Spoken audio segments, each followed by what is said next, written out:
पिछले वीडियो में हमने जो नया सिलेबस आया है उसके बारे में डिस्कशन कर लिया था, कक्षा 9th की मैथ्स के बारे में। तो आज जो हमारा यूनिट फर्स्ट है उसको हम डिटेल में पढ़ने स्टार्ट करेंगे। यूनिट 1 का नाम है संख्या पद्धति यानी नंबर सिस्टम। अब देखिए, संख्या पद्धति, संख्या के बारे में हम शुरू से जब पहली क्लास में थे तब से ही पढ़ते आते हैं। तो अब संख्या पद्धति क्या होती है? संख्या पद्धति की सबसे पहले तो हम डेफिनेशन देखेंगे कि संख्या पद्धति क्या होती है। संख्याओं को लिखने, भाई संख्या है तो हम उनको लिखेंगे, और लिखेंगे तो संख्याओं का नाम भी होता है। संख्याओं को लिखने व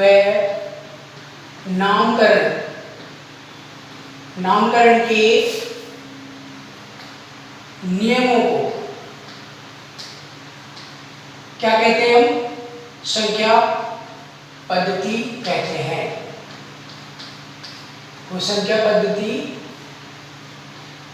कहते हैं। अब देखिए भाई, जब संख्या पद्धति का जिक्र हो रहा है और संख्याओं की बात हो, ऐसा तो हो ही नहीं सकता। अब हम सबसे पहले देखेंगे संख्याएं कितनी प्रकार की होती हैं और हमारे कौन कौन सी संख्याएं, अब वह हम डिटेल में देखते हैं। तो सबसे पहले हम देखते हैं संख्याओं के प्रकार। संख्याओं के प्रकार, संख्याओं के प्रकार में नंबर 1 पर हम पढ़ेंगे भाई प्राकृत संख्याएं।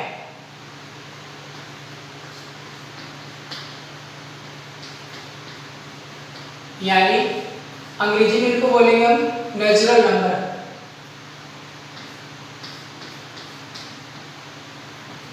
अब ये जो हम छोटी क्लास में पढ़ चुके हैं, लेकिन एक बार अपन थोड़ा रिवीजन भी कर लेते हैं। आप सभी को पता है कि प्राकृत संख्याएं क्या होती है, यानी 0 से 1 तक की संख्याएं हमारी प्राकृत संख्याएं कहलाती हैं। अब इनको हम प्रदर्शित कैसे करेंगे? यानी अगर प्राकृत संख्याओं का एक समूह ले लें हम और उनको हमें निरूपित करना है तो हम अंग्रेजी के कैपिटल N से करेंगे। और जब संख्याओं के समुच्चय को हम क्या है मंझले कोष्ठक से लिखते हैं तो यहाँ हमारी कहाँ से स्टार्ट होंगे? 1 2 3 4 और इन 3 डैश का मतलब है ये हमारी रेखाएं अनंत तक हैं। 0 से, यहाँ पे थोड़ा गलत लिख दिया था, 0 से अनंत तक। ठीक है भाई, इसको सही कर लेना। ये हमारा प्राकृत संख्याओं के बारे में जानकारी हो गई। अब प्राकृत संख्या यानी 1 से लेकर अनंत तक की संख्या होगी। तो अब प्राकृत संख्याओं के अलावा हमने और संख्याएं भी सुनी है जो कि प्राकृत संख्याओं के ही पार्ट है, तो वह देखते हैं हम सबसे पहले। अब इनको प्राकृत संख्याओं को हमने कितने भागों में बांटा हुआ है? सम संख्याएं आपने सुनाई है, यानी इवन नंबर। ठीक है, दूसरे नंबर पे आती है हमारी विषम संख्याएं। विषम संख्याएं क्या होती है? अंग्रेजी में ऑड नंबर।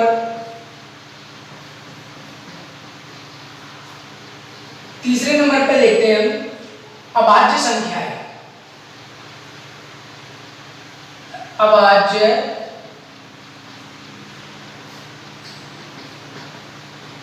संख्या यानी प्राइम नंबर्स। और चौथे नंबर की संख्या है वे हमारी है भाज्य संख्याएं।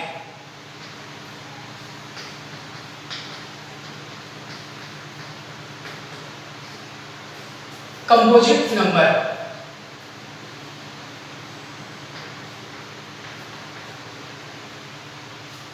ठीक है, अब प्राकृत संख्या को हमने चार भागों में और बांट दिया।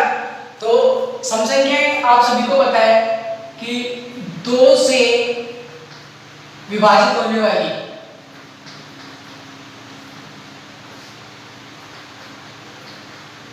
संख्याएं हमारी क्या होती है? सम संख्या होती है। और पहचान क्या है इनकी भाई? जो हमारा यूनिट डिजिट है, इकाई का अंक,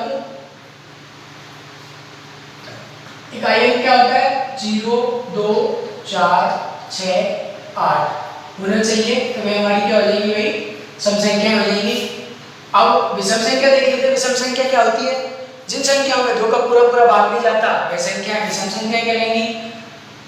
2 से विभाजित नहीं होने वाली, जो 2 से विभाजित नहीं होंगी वो कौन सी संख्या होंगी? विषम होंगी। अगर लेकिन ये भाग क्या है, पूरा पूरा होना चाहिए, 2 से पूरी पूरी विभाजित जो नहीं होगी वह विषम संख्याएं होंगी। अब हम देखते हैं अभाज्य संख्याएं कौन कौन सी होती है। अभाज्य संख्या की परिभाषा देख लेते हैं। जो संख्याएं एक व स्वयं से विभाजित होती है,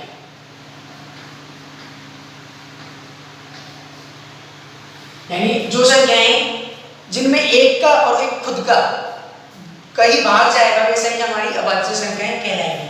अभाज्य संख्या हमारी कौन कौन सी होती है? 2 3 5 7 11 13 17 19 और ये भी हमारी संख्या में अनंत तक होंगी, क्योंकि ये प्राकृत संख्याओं का ही पार्ट है तो अनंत तक होंगी। अब हम देखते हैं भाज्य संख्याएं कौन कौन सी होती हैं। अब 2 के बारे में थोड़ा सा देख लेते हैं कि 2 एकमात्र सम अभाज्य संख्या है। 2 एकमात्र सम अभाज्य संख्या है। इसे चौथे नंबर की है भाज्य संख्याएं। अब भाज्य संख्याएं क्या होंगी? जिनमें एक और स्वयं के अलावा भी किसी संख्या का पूरा पूरा भाग जाए वे संख्याएं हमारी कौन सी होंगी? भाज्य संख्याएं होंगी। एक व स्वयं के अलावा अन्य संख्या, अन्य का भी भाग जाए तो वे हमारी कौन सी होती है भाई? भाज्य संख्याएं होती हैं। जैसे 4 6 8 10 25 30 और आगे भी काफी सारी संख्याएं हैं। ठीक है, अब देखिए हमने सम पढ़ लिया, विषम पढ़ लिया, अभाज्य पढ़ लिया, भाज्य पढ़ लिया। अब कुछ संख्याएं ऐसी होती हैं, अलग से पढ़ लेते हैं दो को, सह अभाज्य संख्याएं। ये भी देख लीजिए, सह अभाज्य संख्याएं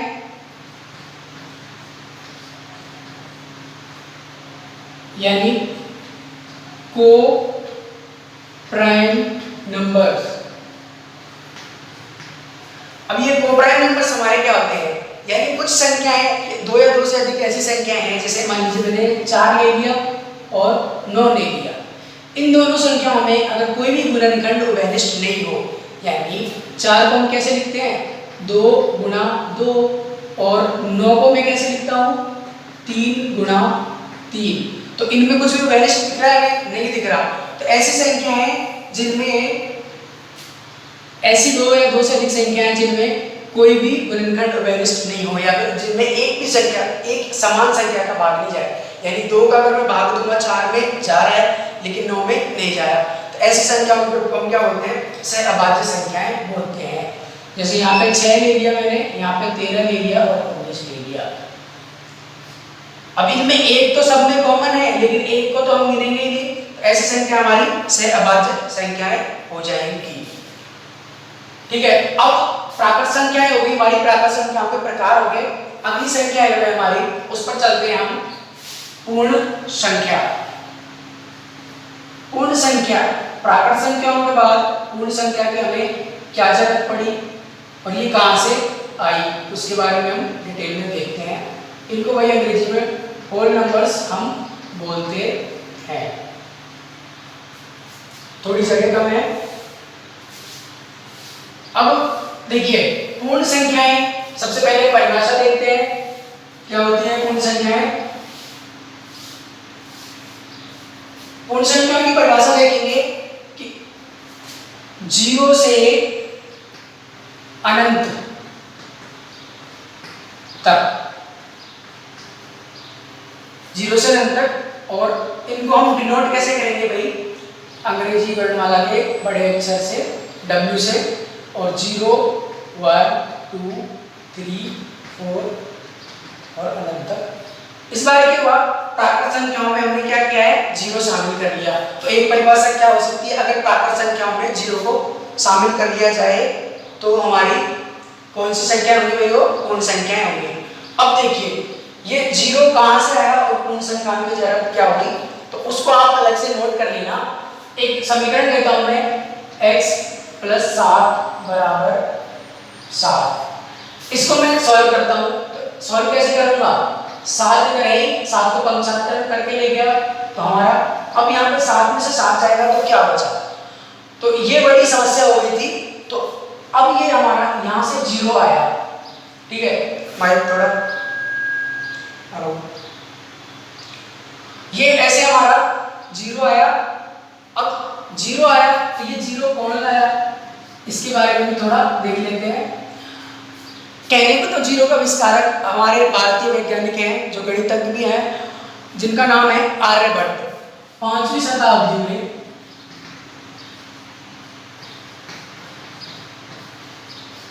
आर्यभट्ट को माना जाता है इनका खोजकर्ता, ठीक है।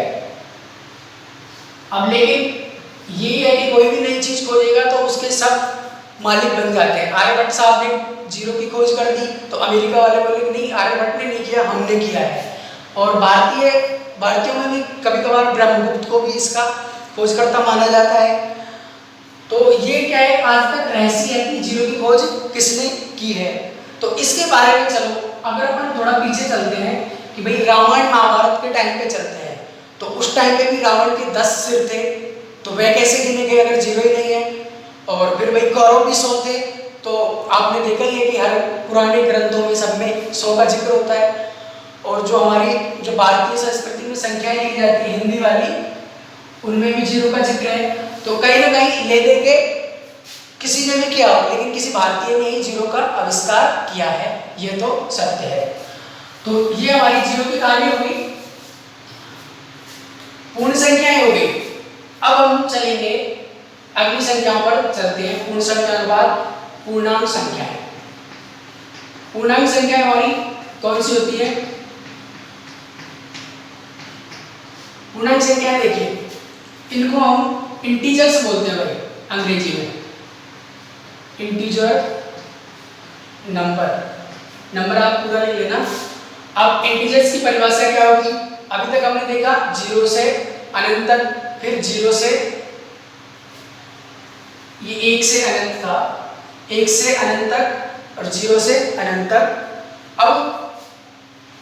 अब क्या किया, इसकी परिभाषा देखो, अगर ये धनात्मक संख्या है सारी प्राकृत संख्याएं, अगर पूर्ण संख्याओं में मैं ऋणात्मक संख्याएं भी शामिल कर दूं। इनको समझने से पहले हम एक बार संख्या रेखा की तरफ देखते हैं। संख्या रेखा क्या होती है। यहाँ पर मैंने एक बिंदु लिया, इसका नाम 1 दिया, 2, ये 3 और ये 4 और ये 5। और इस एरो का मतलब क्या होता है कि भाई ये संख्याएं आगे भी जारी है। ये प्राकृत संख्याएं हो गई। और जब हमने 0 की खोज कर ली थी तो यहाँ पे हमने 0 को मिला दिया, तो ये हमारे क्या हो गए, पूर्ण संख्याओं का ग्रुप हो गया। अब जरूरत पड़ रही थी हमें कि एक और समीकरण आ गया हमारे सामने, x + 7 = 4 कर लेते हैं।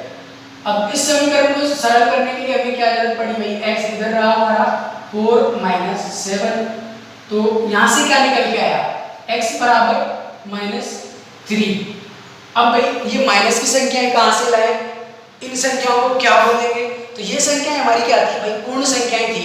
ये संख्या हम 3 तो पहले ही खोज चुके थे, तो क्यों नहीं हम इनको माइनस में कर दें। तो पूर्ण संख्याएं, पूर्णांक संख्याएं हमारी कहाँ से आई,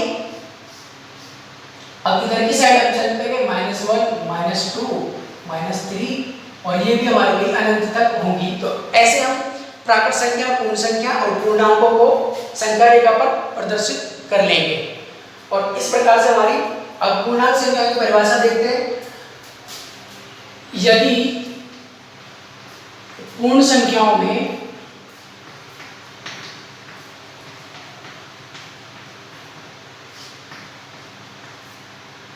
ऋणात्मक नेगेटिव ऋणात्मक संख्याएं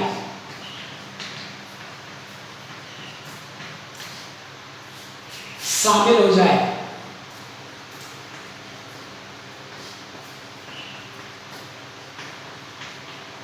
तो उन्हें हम भाई क्या कहेंगे, पूर्णांक संख्याएं कहेंगे। अब पूर्णांक संख्याओं को प्रदर्शित करने का तरीका एक बार देख लेते हैं। अब यहाँ पे थोड़ा कंफ्यूजन है भाई, इंटीजर्स हम इनको बोलते हैं, लेकिन इनको हम किससे करते हैं, जेड से रिप्रेजेंट करेंगे। और वही यहाँ पर ये देखो, इधर भी अनंत तक होगी है, उधर भी अनंत तक जाएगी। तो अनंत के लिए या तो मैं अनंत लगाऊंगा या फिर 3 डैश लिख के -4 -3 -2 -1 फिर 0 1 2 3 4 और अनंत तक। तो हम इनका समुच्चय ऐसे होगा पूर्णांक संख्या होगा। अब ये जेड वाली कहानी भी एक बार हम देख लेते हैं, आपका कंफ्यूजन दूर कर देता हूँ थोड़ी देर में। भाई अभी जर्मनी भाषा का एक शब्द है ZAXLEN, इसको हम बोलते हैं जैलीन। प्रोनाउंसिएशन यानी उच्चारण इसका क्या होगा, जैलीन होगा। और इसी से एक शब्द निकल के आया JAXL। इसका मतलब तो क्या हुआ, इसका मतलब होता है गिनना। क्या होता है, गिनना, यानी संख्याएं गिनते हैं हम। ये भाषा कौन सी भाषा का शब्द है, जर्मन भाषा का। और ये शब्द भी जर्मन भाषा का ही है। इसका मतलब जैल का मतलब क्या होगा कि संख्याएं, ठीक है। तो इसलिए हमने इसको जो रिप्रेजेंट करने का तरीका है जेड से लिया है, और इसका जेड का मतलब क्या है, संख्याएं। तो अब ये पूर्णांक संख्याएं हैं जो हमारे सबसे ज्यादा काम आती हैं। चलिए पूर्णांक के बाद पूर्णांक हो गया, अब हम आगे की संख्या है उन पर चलते हैं। तो अब आपने यहाँ पे एक चीज देखी होगी कि जो प्राकृत संख्या है n 1 2 3 4, अब उसके बाद हमारी पूर्ण संख्या है 0 1 2 3 4। उसके बाद हमारे इंटीजर्स यानी पूर्णांक संख्या है, उनमें क्या देख रहे हो कि यहाँ पे ये संख्या है इसमें उपलब्ध है सारी संख्याएं, और जो ये वाली संख्या है -3 -2 -1 0 1 2 3 4, तो ये संख्या इसमें उपलब्ध है। अर्थात हम क्या कह सकते हैं कि सारी प्राकृत संख्याएं पूर्ण संख्याएं होती हैं और सारी पूर्ण संख्याएं पूर्णांक संख्याएं होती हैं। लेकिन हम ये नहीं कह सकते कि सारी पूर्णांक संख्याएं पूर्ण संख्या होंगी या सारी पूर्ण संख्याएं प्राकृत संख्या होंगी। तो ये छोटे छोटे क्वेश्चन आपके निकलेंगे, तो इसमें मतलब कुछ रॉकेट साइंस है नहीं, आप समझ सकते हो। पूर्णांक संख्या होगी हमारी। उसके बाद अब देखते हैं कि संख्या रेखा पर जो हमने अभी संख्या रेखा बनाई थी उस पर कुछ और भी संख्याएं बची हैं जिन्हें हम प्रदर्शित कर सकते हैं। तो बिल्कुल भाई अभी हमारी ऐसी संख्या और है, वापस संख्या रेखा बनाता हूं मैं। यहाँ पर हमने 0 लिया, इधर 1 2 3 और 4, इधर -1 -2 -3 -4। अब देखिए इसके अलावा भी कौन सी संख्या बची वह देखते हैं कि भाई जो हमारा 1 और 2 है, ठीक है, क्या इसके बीच में कुछ संख्याएं हैं, बिल्कुल है। अगर मैं 1 और 2 के बीच में संख्या हमारा, अगर 2 को मैं आधा 1 को आधा करूंगा तो 1/2 होगा, और 1/2 हमारा कहाँ आएगा 1 और 2 के बीच में होता है। तो ऐसी संख्याएं हमारी जो निकल के आ रही है ये भी एक प्रकार की हमारी संख्या ही है, और इन संख्याओं को हम क्या कहेंगे, परिमेय संख्याएं कहेंगे। और इस वाली प्रश्नावली में हम परिमेय और अपरिमेय संख्याएं उन पर ही ज्यादा जोड़ देंगे, क्योंकि ये सारी संख्याएं आप पहली क्लास में पढ़ चुके हो। तो अब परिमेय संख्याएं डी नंबर पे हम पढ़ेंगे परिमेय संख्याएं।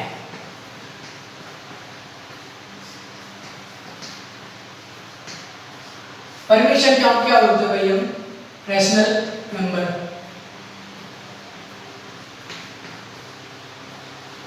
अब सबसे पहले परिमेय संख्याओं की परिभाषा आपने देखा बटे के रूप में है, तो समझने के लिए यानी जो भी बटे के रूप में आएगी तो वह संख्या परिमेय हो सकती है, लेकिन कुछ पॉइंट की संख्या है वह भी परिमेय होती है।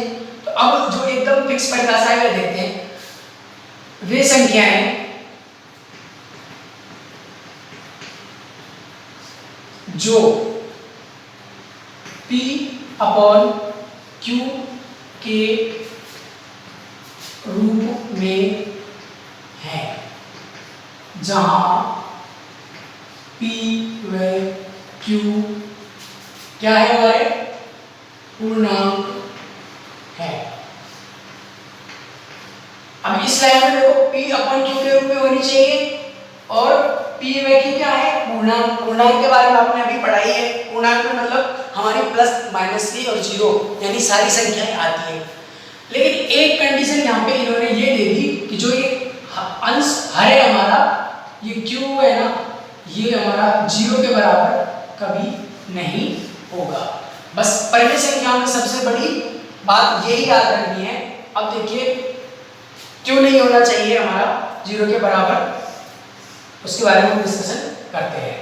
अगर मान लीजिए मैं एक है, एक के बटे में जीरो लगाता हूँ, जीरो होने को तो पूर्णांक है, लेकिन हम इसको अगर बटे में लगाएंगे और एक दूसरी संख्या में लेता हूँ जीरो बटे एक, क्या ये बराबर है या नहीं, इनके बारे में आप कमेंट करेंगे एक बार। अब ये बराबर है या नहीं है, मैं बोल रहा हूँ ये बराबर नहीं है। क्यों नहीं है कि एक नोट आप डाल दीजिए कि अगर एक का यानी जीरो का किसी भी संख्या के साथ गुना कर देंगे तो वह हमेशा क्या हो जाएगा जीरो, और अगर हम जीरो का किसी भी संख्या में भाग देंगे तो उसका मान क्या हो जाता है अनंत हो जाता है। लेकिन हम अनंत से बोल नहीं सकते क्योंकि अनंत का कोई मान नहीं है, हम उसे क्या बोलेंगे अपरिभाषित बोलेंगे। ठीक है, अब 1 बटे जीरो क्या है अनंत या फिर अपरिभाषित, अपरिभाषित होता है ये। और अगर 0/1, अब 0/1 का मतलब क्या है, यानी जीरो का मैंने 1/1 में गुना कर दिया है, तो इसका मतलब क्या हो जाएगा ये जीरो ही होगा।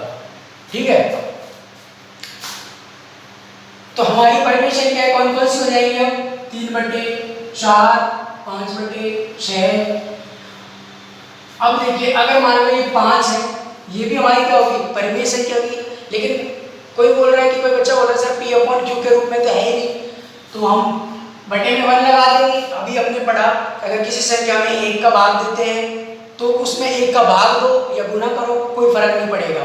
ठीक है, तो ये चीज भी नोट कर लेना, जीरो का भाग देंगे किसी संख्या में तो वह अपरिभाषित हो जाएगा यानी अनंत हो जाएगा उसका मान।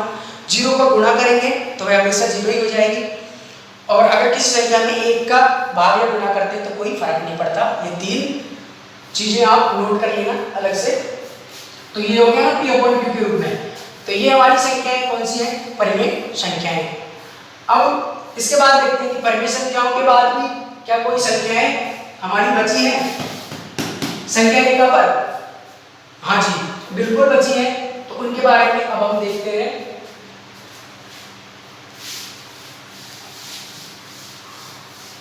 परिमेय संख्याएं भिन्न के रूप में हमने देख लिया। अब आगे जो संख्याएं हैं वे हमारी हैं अपरिमेय संख्याएं। तो अपरिमेय संख्याओं के बारे में हम एक बार देख लेते हैं। अपरिमेय संख्याएं